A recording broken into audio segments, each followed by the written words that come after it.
Welcome to another MTG Friends Commander Deck Tech. We're doing Halana Kessig Ranger partnered up with Alena Kessig Trapper, big and dumb, ready for fun. These two commanders, these two partners are right out of Commander Legends, and they are perfect for each other. Let's jump into the packages. Big and dumb, of course. Draw, removal, death touch. Ooh, death touch. Yes, sir. Protection, mana pool, which just has one card in it. Haste, ramp, and the land package. And then, of course, we have the budget, maybe board that we can discuss at the end of the episode. All right, let's jump into the commanders. Let's start with Alena. So, Alena Kessig Trapper, it's a 5-drop in red, 4/3 legendary creature, human scout. It's got first strike, which, okay, that's groovy. You tap it, add in a mana of red equal to its greatest power among creatures you control that entered the battlefield this turn. Thus comes the big and dumb creatures. And then partnering up very wonderfully with Halana Kessig Ranger, a 4-drop 3/4 legendary creature human archer. Reach. Whenever another creature enters the battlefield under your control, you may pay 2. When you do, that creature deals damage equal to its power to target creature. Deals damage. Doesn't fight, deals damage. So the dealing of the damage works really well with death touch, with the fact that we've got large beefy creatures. Let's jump into the packages. All right, so we're all about teasing out those commanders and just hitting the battlefield with some nasty nasties. Nasty nasties? Yeah, sure, why not? All right, Apex Devastator. This is right out of Commander Legends. It has got a lot of mana to spend to get this thing out. But we are in green, so we got a lot of ramp in our ramp package. So, Creature Chimera Hydra. It's got Cascade, Cascade, Cascade, Cascade, which means when this thing drops onto the battlefield, we're going to bring in another giant beefy creature, most likely. And when you cast a spell, exile cards from the top of your library until you exile a non-land card that costs less. Well, that's going to happen. You may cast it without paying its mana cost. Put the exiled card on the bottom of your library in a random order. Multiple instances of Cascade, each trigger separate. So, like I said, we're going to get a Cascade beefy creature, or permanent if we need to use a utility card. Do it again, do it again, do it again. 4 times! So we're going to, at worst, have 5 creatures hit the battlefield all at once. Late game, mid game, or we go grab some utility cards that deals with the board presence. This thing is brand new, like I said, out of Commander Legends, and it has a spot in this build. All right, next up in the big and dumb, having fun.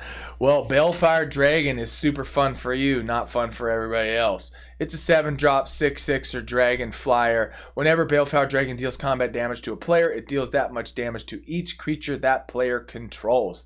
Need I say more? No, I don't.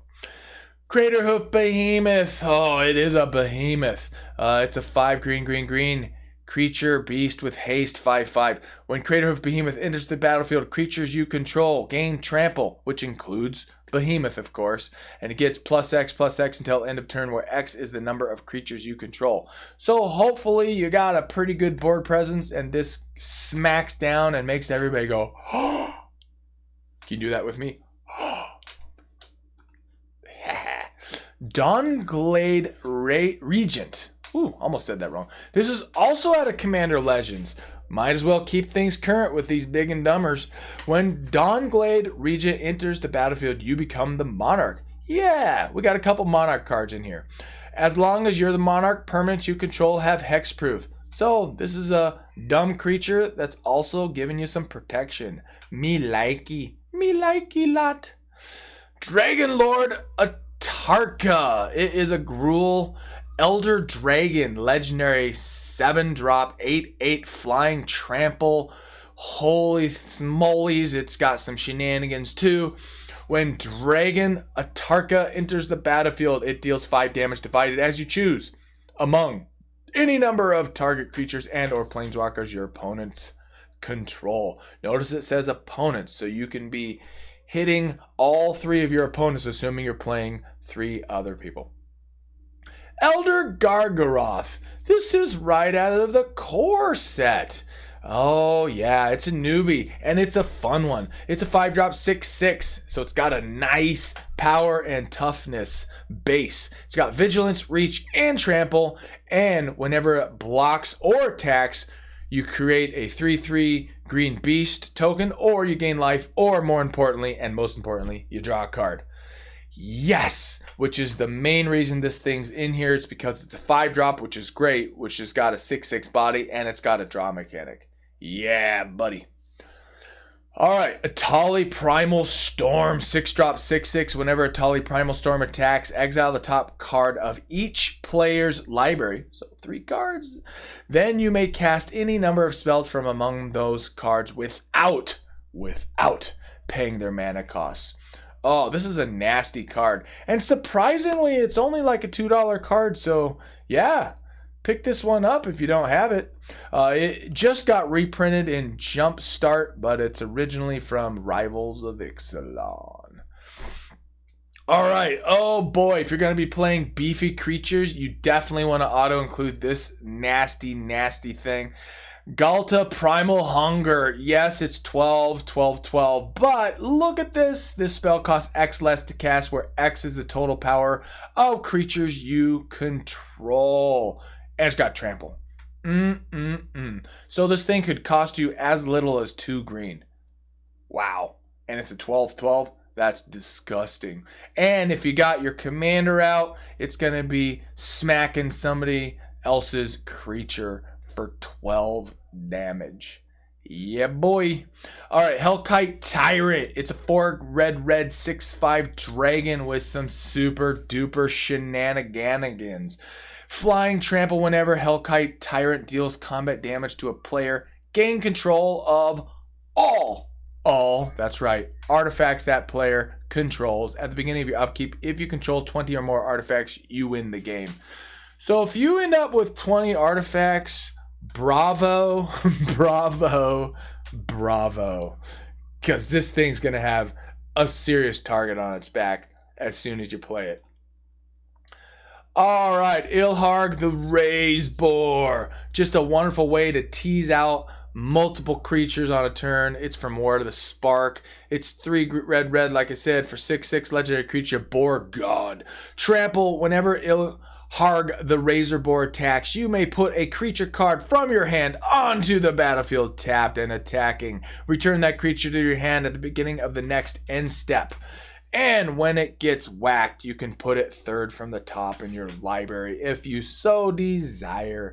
So you can tease out one of your beefy creatures, and oh, what a big bonus if you got your commanders out. Woo-wee! Loving it. All right, Primordial Hydra, X green, 0/0. Primordial Hydra enters the battlefield with X 1/1 counters on it. At the beginning of your upkeep, double the number of 1/1 counters on Primordial Hydra. Primordial Hydra has trample as long as it has 10 or more 1/1 counters on it.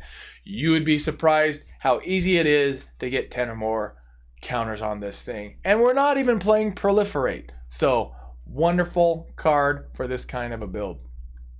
Skyline Despo. Flyer Dragon 5/5. Whenever Skyline Despo enters the battlefield, you become the Monarch. Sure, we like Monarch. At the beginning of your upkeep, if you're the Monarch, put a 5/5 red dragon creature token with flying onto the battlefield. So it goes onto the battlefield, so that actually would trigger your commander if it manages to stay alive that long. All right, Spellbreaker Behemoth. Ooh, in Gruul. It's a 5/5er beast. Spellbreaker Behemoth can't be countered. Sorry, blue. Little blue hate here. We got a little bit of blue hate throughout this build. Creature spells you control with power 5 or greater can't be countered. Woohoo! Loving me some can't counter that spell, mister.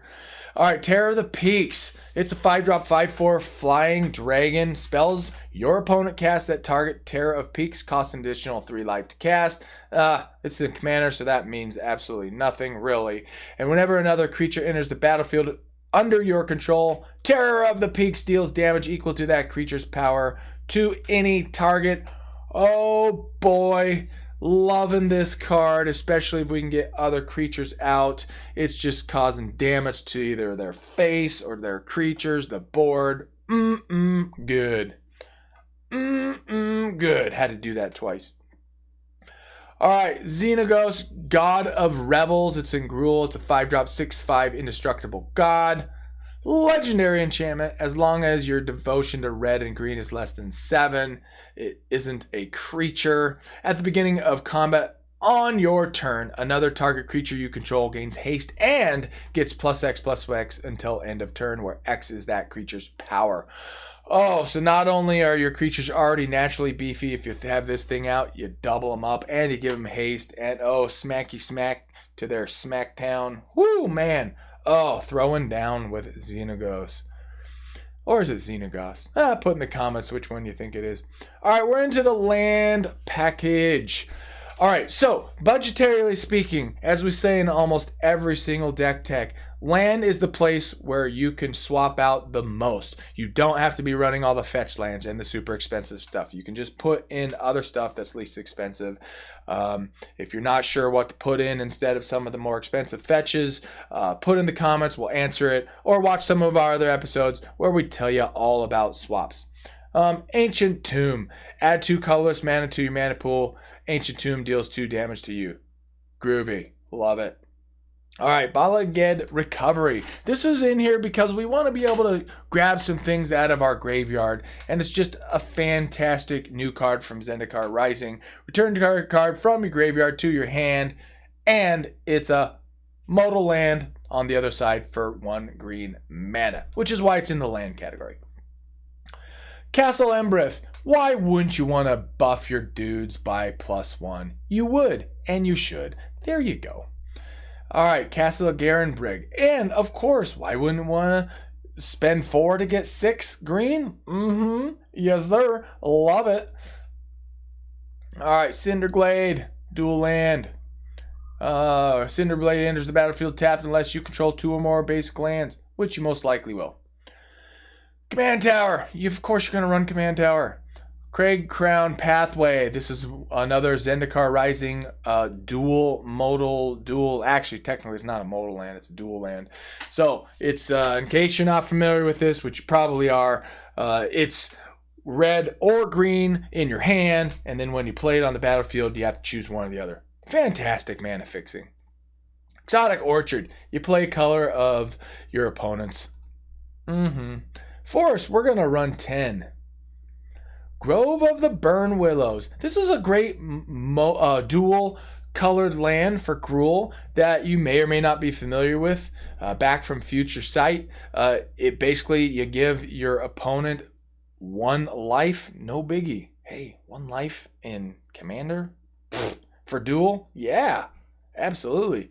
Karpluzin Forest. This is a ping land. It costs you 1 pain damage to get your Gruul colors. Alright, 9 in Mountains. Yep.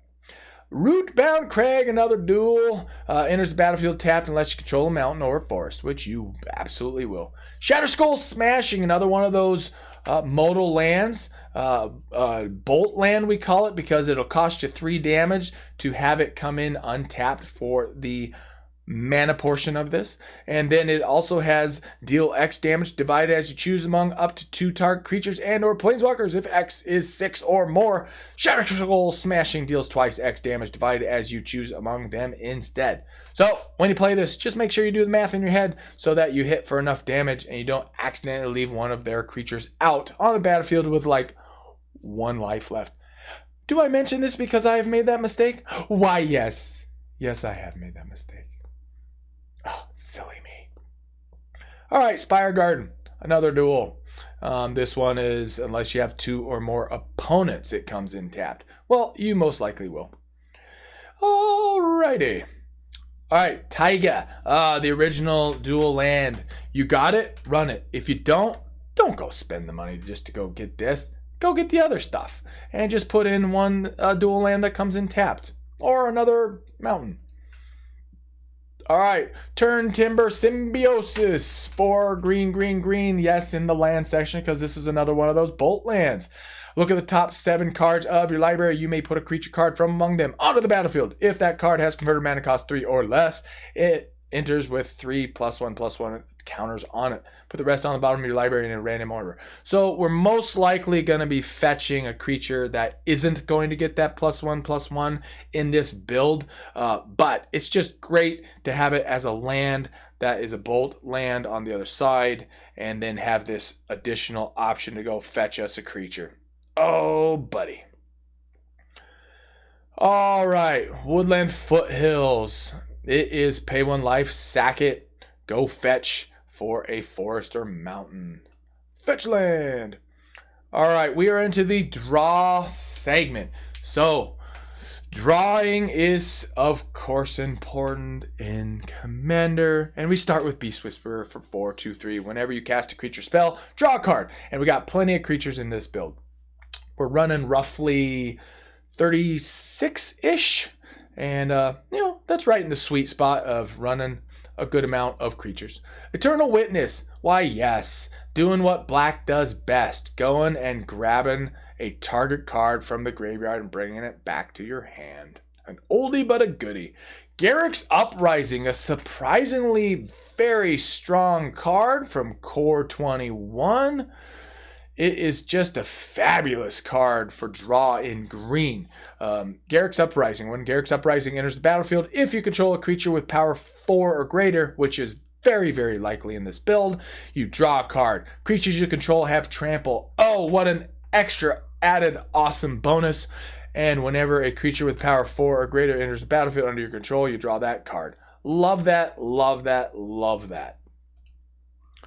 All right, Green Sun's Zenith, a very good, powerful, not necessarily auto-include, but a strong candidate in any green build. Search your library for a green creature card with converted mana cost X or less. Put it on the battlefield, then shuffle your library. Shuffle Green Sun's Zenith into its owner's library. Very versatile card to go grab things you actually need, depending on your board presence.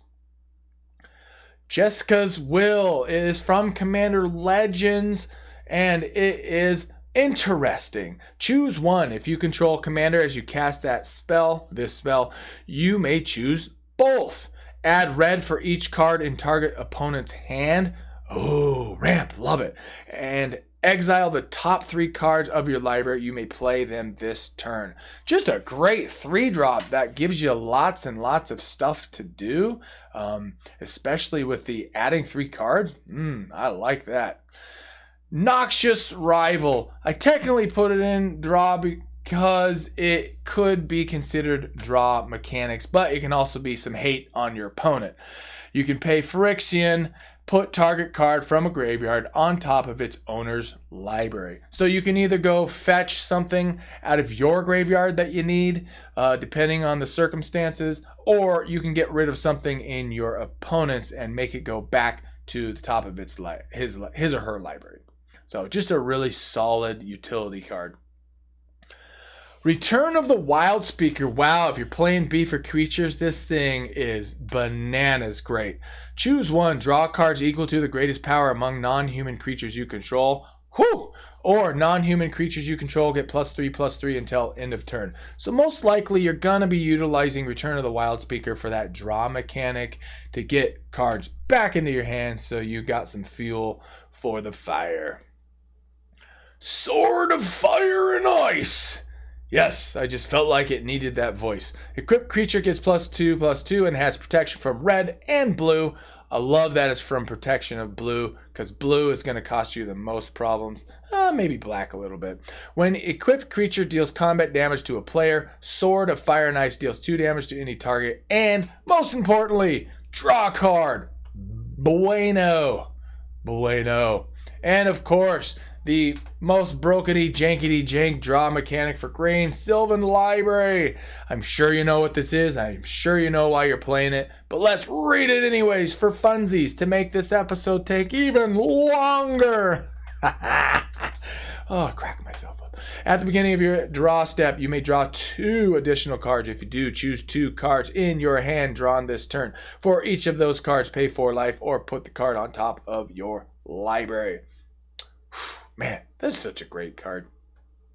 The Great Henge out of Throne of Eldraine. Just such a fantastic card out of that set. I'm really debating strongly that this is the best card out of that set. Just hands down. This spell costs X less to cast, where X is the greatest power among creatures you control. So most likely you're going to be playing this for 2 green mid-game. Woo! Yes, sir. Whenever a non-token creature enters the battlefield under your control, put a +1/+1 counter on it and draw a card. And on top of all of that, if that wasn't strong enough, when you tap for 2 green, you gain 2 life. Man, that is just a crazy card. Alright, Worldly Tutor, it's a 1-drop. Search your library for a creature card and reveal that card to all players. Shuffle your library and put the revealed card back on top of it. I mean, yeah. Of course. Of course you're going to run that. If you have it. Alright, we're into the ramp. Arcane Signet. You're always going to run Arcane Signet. I can't think of a time when you wouldn't run Arcane Signet. Birds of Paradise. Just great mana dork. Cultivate. We were going to run Cultivate in here because it draws 2. You know, you could do Farseek, but then you're missing one of the colors that we need. So, Cultivate in this particular build. Search your library for up to 2 basic land cards. Reveal those cards and put one on the battlefield tapped and the other into your hand. Then shuffle your library. Dockside Extortionist. Of course you're going to run this card. This card's awesome. If you don't have it, don't run it. But if you're considering picking one up, I very much recommend it. You're going to be putting this in any kind of red build you got because it's just so great. When Dockside Extortion enters the battlefield, to create X treasure tokens, where X is the number of artifacts and enchantments your opponent controls. And you can sack those for any color you're choosing. Oh. Do I need to say it again? How awesome this card is? Nah, but that technically was me saying it again, right? Right. All right, Elvish Mystic, another mana dork for green.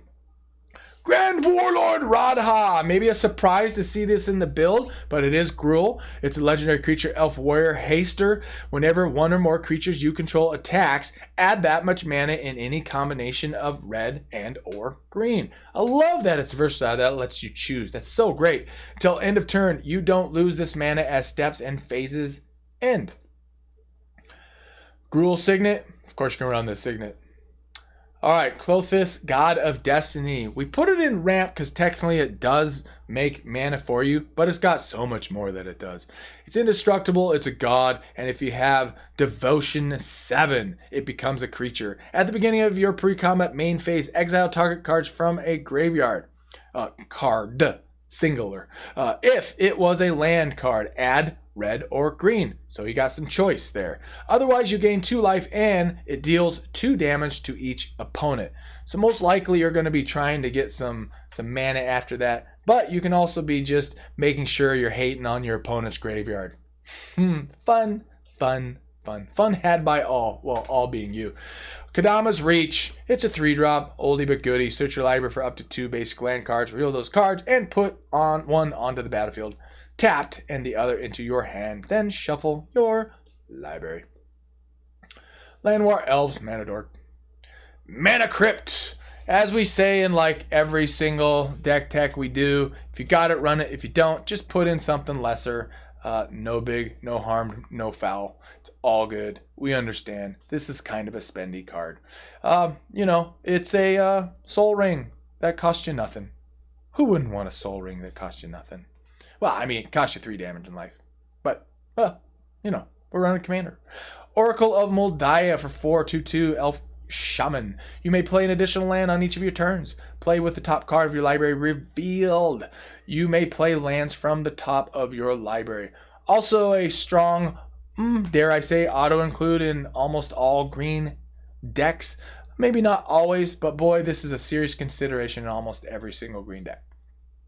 Soul Ring. Yes, Soul Ring. Sword of the Animist. It is a equipped creature, gets +1/+1 whenever equipped creature attacks. You may search your library for a basic land card, put it on the battlefield tapped, then shuffle your library. Great card. This could be a candidate to swap out if there's another sword you like more, or if you're just thinking there's something else in the equipment category that you'd rather have. But this is a very, very strong card. I do recommend putting this in. All right, we are in removal. Blasphemous Act. Ooh, it's a nasty, hateful card. It's a 9-drop. This is originally out of Innistrad. It did get reprinted in Commander Legends. Blasphemous Act costs 1 less to cast for... You know what? I'm not even going to edit that out. Blasphemous Act costs 1 less to cast for each creature on the battlefield. Blasphemous Act deals 13 damage to each creature. Woo-wee. So if things have gone horribly wrong for you and everybody's just jumping on your case, ganging up on you, you can play this and say, you know what, let's equalize this board and let's start over. Clan Defiance in Gruul X red green. Choose 1 or more. I love that it's or more. Clan Defiance deals X damage to target creature with flying. Clan Defiance deals X damage to target creature without flying. Clan Defiance deals X damage to target player. So you could do all 3 if you want. Love that. Decimate. Destroy target artifact, target creature, target enchantment, and target land. Oh, yeah, buddy. Love that. Force of Vigor. Costs you nothing if you exile a green card. And it's destroy up to 2 target artifacts and or enchantment. And it costs you 4 if you don't exile a green card. Hull Breach. Just feels like I should say it that way. Hull Breach.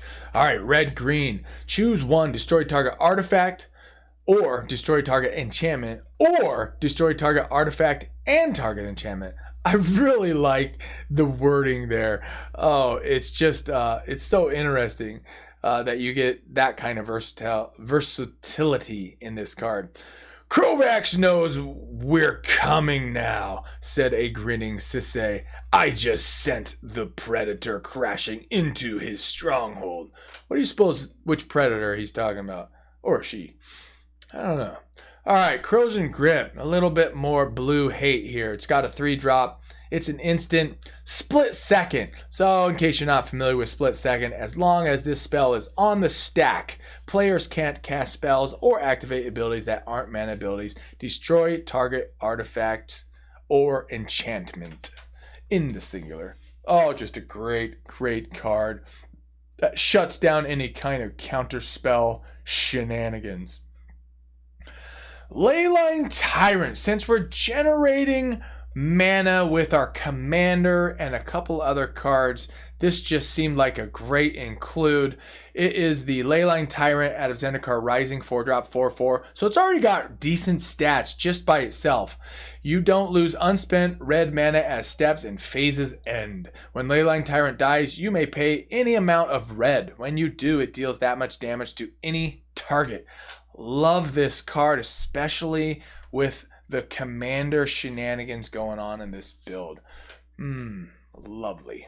Fervor. I just felt that, you know, our creatures are big and dumb and they need a little bit of haste love going on. So, creatures you control have haste. Hey, there you go. Alright, now if you wanted a little bit more haste in this build, you could also put in anger if you so choose. I put it out because this isn't a build that's specifically about haste creatures. Alright, Fires of Yavimaya. It's a 3-drop in Gruul. Creatures you control have haste. Sacrifice Fires of Yavimaya. Target creature gets +2/+2 until end of turn. I can't imagine a circumstance where you're going to sack this. You're going to just want to leave this in here for the haste. The haste of it.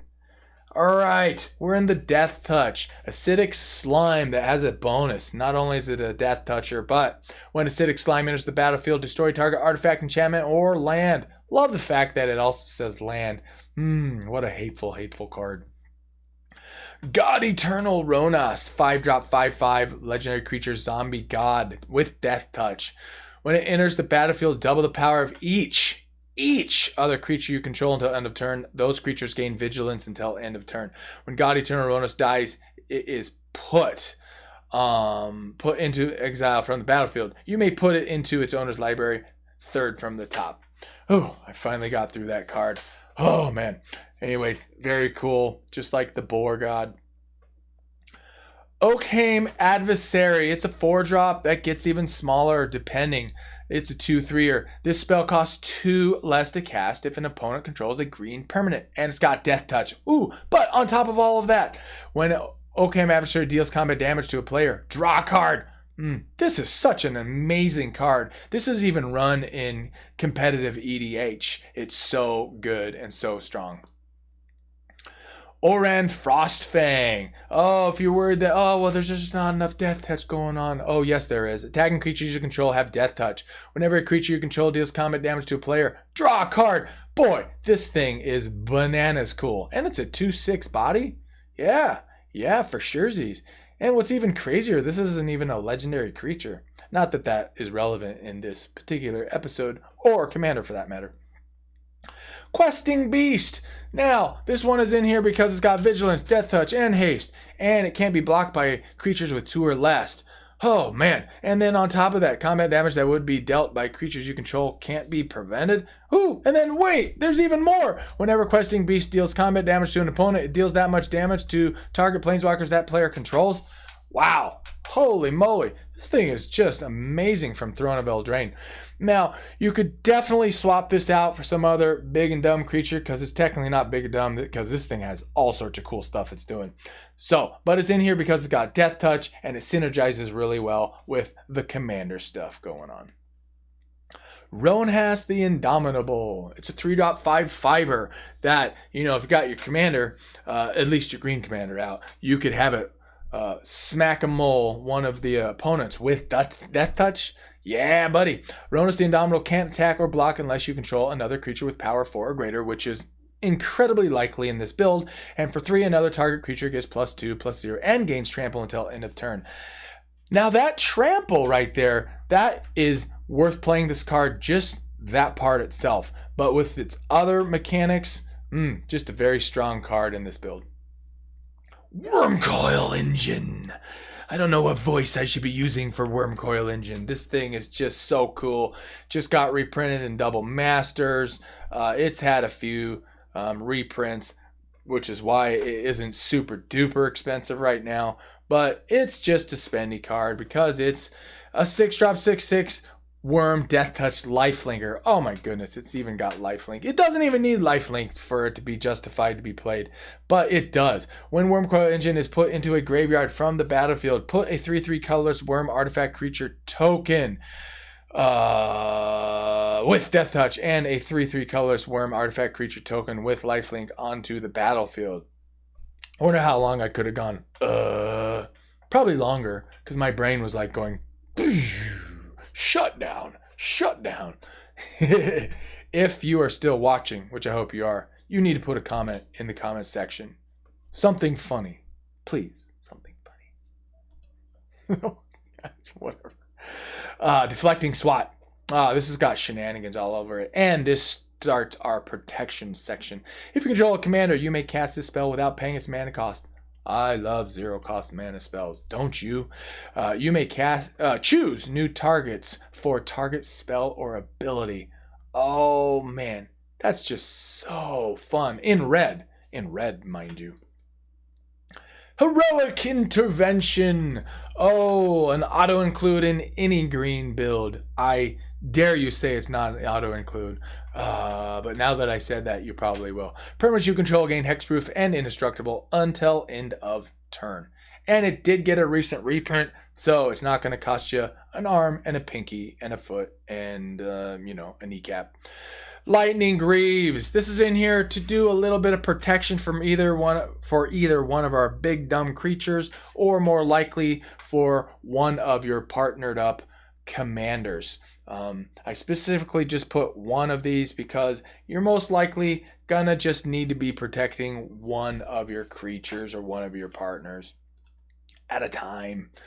But by all means, throw in another one that's gonna give hexproof shroud, so you can try to keep both of your commanders in play.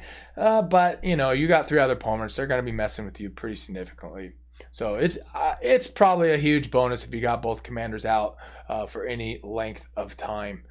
All right, Obscuring Haze. You may not be too familiar with this one. It is a 3-drop in green right out of Commander 2020. If you control a commander, you may cast a spell without paying its mana cost. And like I said, me love a card that only costs you 0 to play it. Prevent all damage that would be dealt this turn by creatures your opponents control. That is just a solid card in green. All right. Pyroblast. This is in protection because you choose 1. Counter target spell if it's blue, which is probably going to happen. It's going to be a factor. Or destroy target permanent if it's blue. So, yes, this is going to be sitting dead in your hand if the 3 other opponents you have aren't running any kind of blue. But statistically, that is incredibly likely, and this is going to be a useful card for you. Ricochet Trap. Again, let's talk about blue again. If an opponent casts a blue spell this turn, you may pay red rather than pay Ricochet Trap's mana cost, as in 1. Change the target or target spell with a single target. So, somebody's going after something you got, or you're playing politics with an opponent and you decide to help them out. This thing is incredibly useful. All right, Veil of Summer. Oh, dare I say auto-include in green. It's a 1-drop draw a card if an opponent has cast a blue or black spell this turn. Spells you control can't be countered this turn. You and permanents you control gain hexproof from blue and from black until end of turn. So, I mean, this isn't going to help you with -1/-1 effects for black. It's not going to help you with the other colors, but this is most likely going to be incredibly useful in your hand in almost any commander play you do. All right, and that brings us boom, full circle to our commanders. Lovely. So these are partners right out of the new Commander Legends. I felt it was really important to make a build for these 2 because these are so fun. The win conditions here are just tease out your big and dumb creatures, gain control of the board, play a little politics, because who doesn't play politics in Commander, and just have fun with this. This deck is built for fun.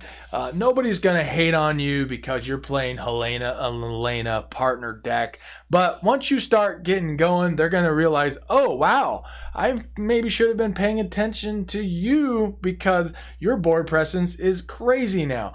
And that's because we got some big and dumb, and we got some death touch, we got some surprises in this build. So make sure you hit that like button, subscribe if you're new. It is very helpful. It lets us know that you like what you see. Check out the other episodes. Hit that alert button so that you don't miss any of our future stuff. We try to put out regular content, and more importantly, we try to put out content that you want to see, that you want to check out. So again, thanks for being a friend of the gathering.